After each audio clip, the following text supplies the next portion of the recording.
Geliyor. Çin'den mucize ürün geliyor. Son teknoloji ürünü, her eve lazım araç kamerası. Geliyor. Çift kamera. Muhteşem gece görüşü. Acil durum kaydı. G-Sensör. 3 inç dev ekran gibi özelliklerle geliyor. 15 euroya Çin mucizesi evinize geliyor. Gelin şu ürünü bir inceleyelim. Uzun zamandır şu araç kameralarını denemek istiyorum.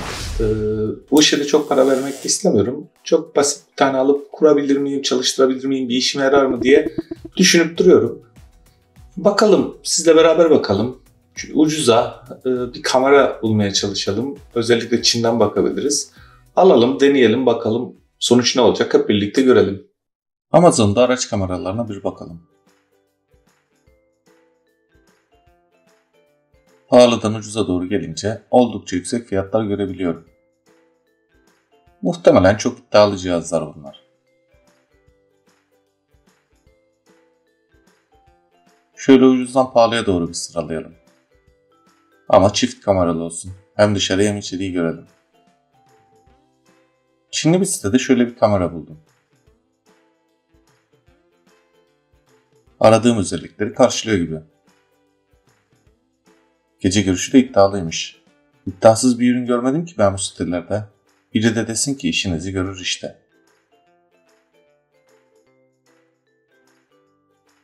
İki kamerası da var. Puanı da bayağı yüksek. 32 GB SD kart da veriyorlarmış yanında. Yorumlara bakalım. Vay, alan bir dağılmış resmen, ortalık yangın yeri.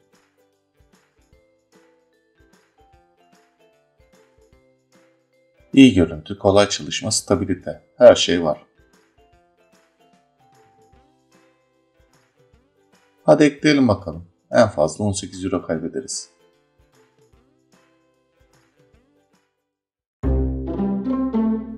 Ürün yaklaşık 2 hafta sonra bana ulaştı.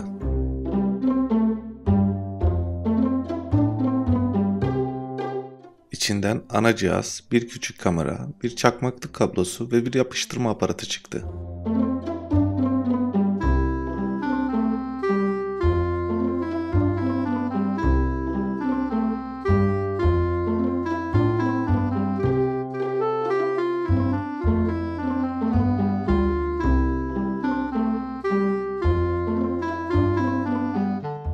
Cihaz görsel olarak sitede gösterildiği gibi.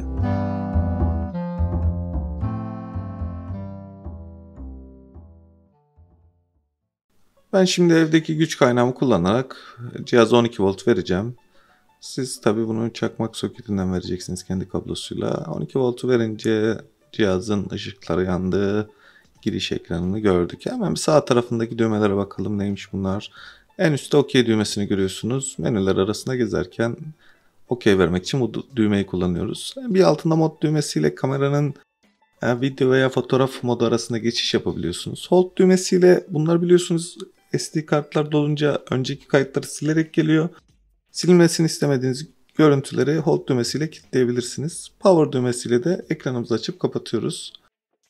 Diğer tarafına baktığımızda en üstte SD kart girişini görüyoruz. Altındaki düğmelerde menüler arasında geçiş yapmamızı sağlayan düğmeler. Menü tuşuyla ortadakiyle menüyü açıp kapatıp üstteki ve alttakiyle de yukarı aşağı hareket ediyoruz menüyü gezerken. Şimdi üst tarafında cihazın power girişi ve bir HDMI girişi var. Bu HDMI girişinden ikinci kamerayı bağlıyorsunuz. Alt tarafına geçtiğimiz zaman da mikrofonu görüyorsunuz ve reset düğmesi de yine alt tarafta yer alıyor.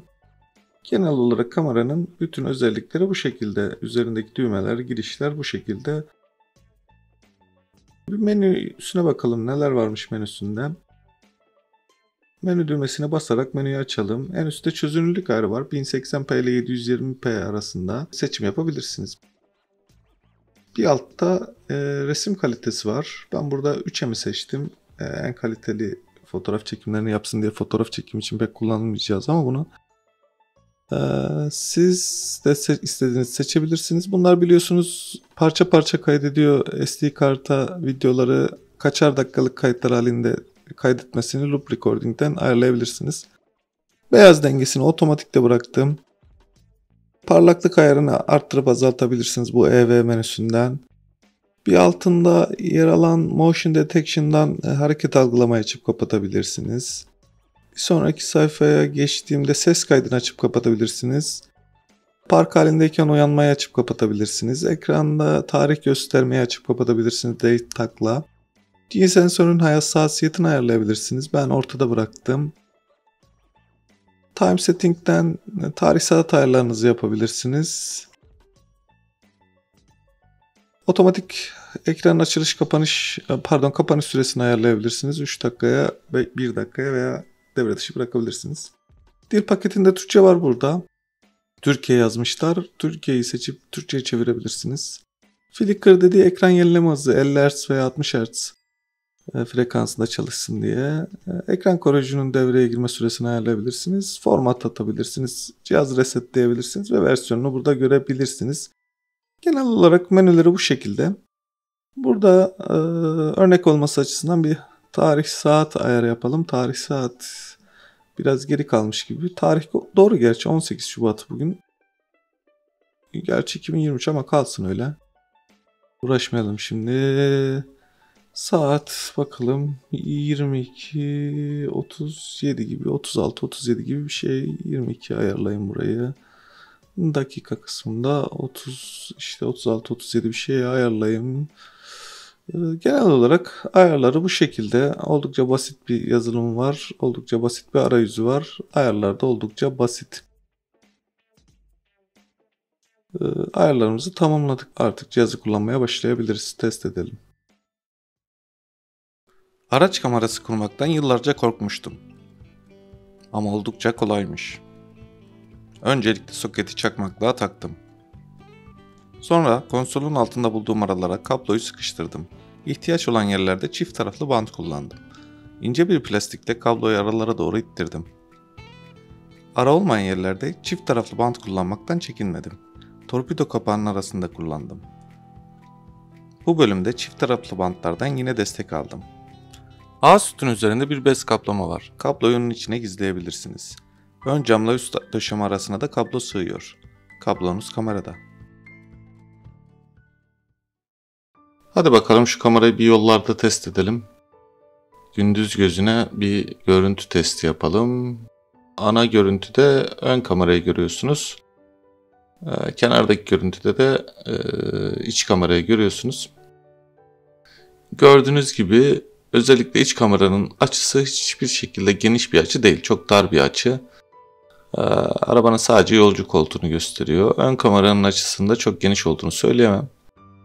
Yavaş giderken çok yakınınızdan geçen araçların plakasını okuyabilirsiniz yavaşlatarak, öyle gözüküyor. Ama çok yakınınızda olması lazım aracın plakasını okuyabilmeniz için. Hızlı giderkense pek bir plaka falan okumanız pek mümkün değil. Yani çok yakınınızda bile olsa araç, çok büyük çaba harcamanız lazım plakaları okuyabilmek için. O açıdan görüntü kalitesi oldukça düşük kameranın. Durduğunuzda önünüzdeki, yakınınızdaki araçların plakalarını okuyabiliyorsunuz. Evet, sağlıklı bir şekilde okuyorsunuz. Evet, şimdi telefondan da çekiyorum bunu, bu kameradan da çekiyorum. Karşılaştırma yapmak için aynı görüntüyü, sadece açılar farklı tabii, karşılaştırma yapmanız çok kolay olmayabilir. Açılar farklı olduğu için orada da, şuradan da beni görüyorsunuz, buradan da beni görüyorsunuz. Yol gürültüsü geliyorsa kusura bakmayın ama sesi de belki hem iPhone 11'den kaydolan sesi, şu an buradan kaydolan sesi de videoya veririm diye düşündüm. Buradan kaydolan sesi de videoya veririm diye düşündüm. İkisini de karşılaştırma imkanınız olur.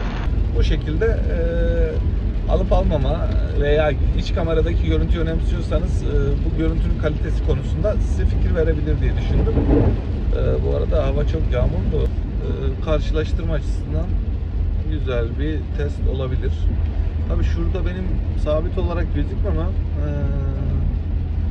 yani görüntü kalitesini etkileyebilir.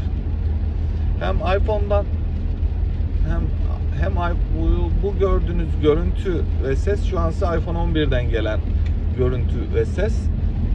Şu aşamada gördüğünüz görüntü ve ses ise araç kamerasından gelen, araç kamerasının içindeki kameradan gelen görüntüyle araç kamerasının kendi kaydettiği ses karşılaştırmayı bu şekilde yapabilirsiniz arkadaşlar.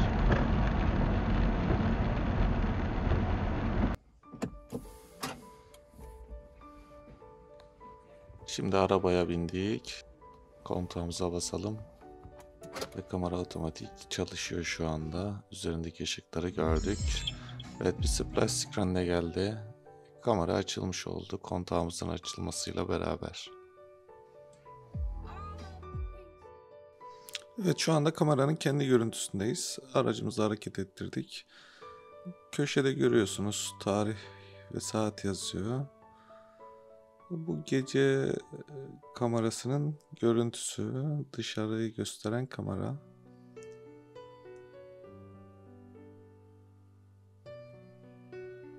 Evet, araç plakasını çok yavaş bir hızda okunaklı olduğunu görüyorsunuz.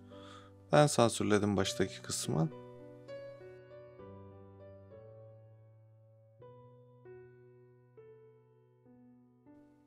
Bir de aracın içindeki LCD ekranda nasıl gözüktüğünü görelim. Kameramızı görüyorsun şu anda. Araçta çekim yaparken böyle bir görüntüsü var.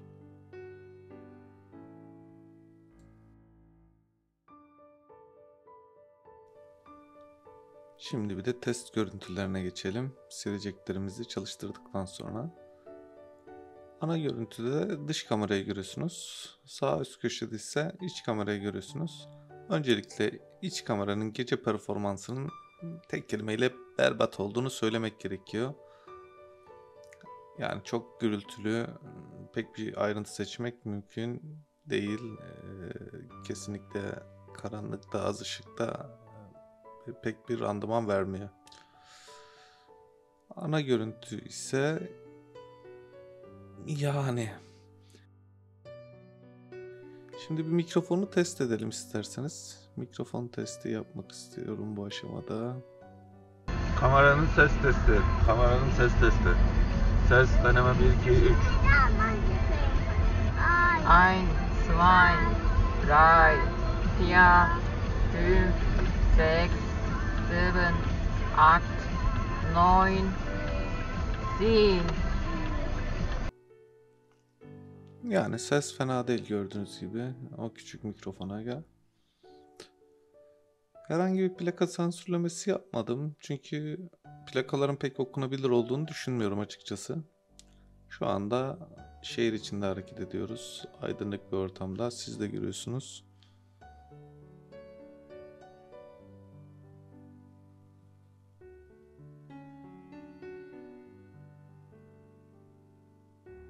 Birazdan kısa bir şehirler arası yola çıkacağız. Daha karanlık bir ortama. Tam bir gece performansı görüntüsü olacak. Evet, gördüğünüz gibi oynanmamış bir görüntü bu. ISO'suyla, ışığıyla, kontrastıyla oynamadım.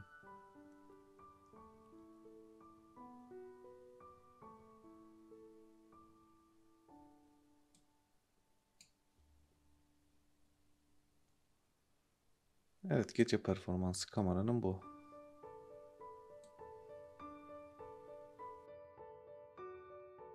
Şimdi bir test yapalım. Hatalı sollama yapan bir zibidi var burada. Bakalım şimdi. Görüntüyü çok aşırı bir şekilde yavaşlattım ve sağ üstte siyah beyaza çevirdim. Gördüğünüz gibi plakayı bırakın, aracın markası ne olduğu hakkında bile yine bir fikrimiz yok. Adam çekti gitti ama biz araçla ilgili herhangi bir bilgi alamadık. Halbuki araç bir Golf'tü. Ben gördüm yani aracı ama araç kamerası hiçbir şekilde göremedim. Ürünün reklamındaki Super Night Vision bu olsa gerek. Sonuç olarak bu cihaz tipik bir Çinli site ürünü. Çalışıyor mu? Çalışıyor. Size 15 euroluk bir hizmet sağlıyor mu? Bu tartışılır. İhtiyacınıza göre. Ürün bir araç kamerası mı? Evet. Öyle. Ve bu işi yapıyor. Ama sitede bahsedilen kaliteden eser var mı? Hayır. Kesinlikle hayır. İç kamerası eski Nokia telefonlardan bile daha kötü çekim yapıyor. Gece performansı diye bir şey yok. gece kapatsanız daha iyi. Ama bir kaza veya benzeri bir anda size görüntülü kanıt oluşturabilir mi? Bence evet. İhtiyacınız araçta giderken seyahatin bir şekilde kayıt altına alayım, başıma bir şey gelirse delil olarak kullanırım ise 15 euroya bu ihtiyacınızı giderebilirsiniz. Ama ihtiyacınız arabada kaliteli görüntü alan bir cihazım olsun, hata yapanların plakasını alabileyim gibi bir ihtiyaçsa cihaz size hayal kırıklığına uğratacaktır. Son söz olarak Çinli sitelerde ne okursanız okuyun, ticaretin ana kuralı değişmiyor. Ne kadar para öderseniz en fazla o kadar edecek bir ürün alabiliyorsunuz.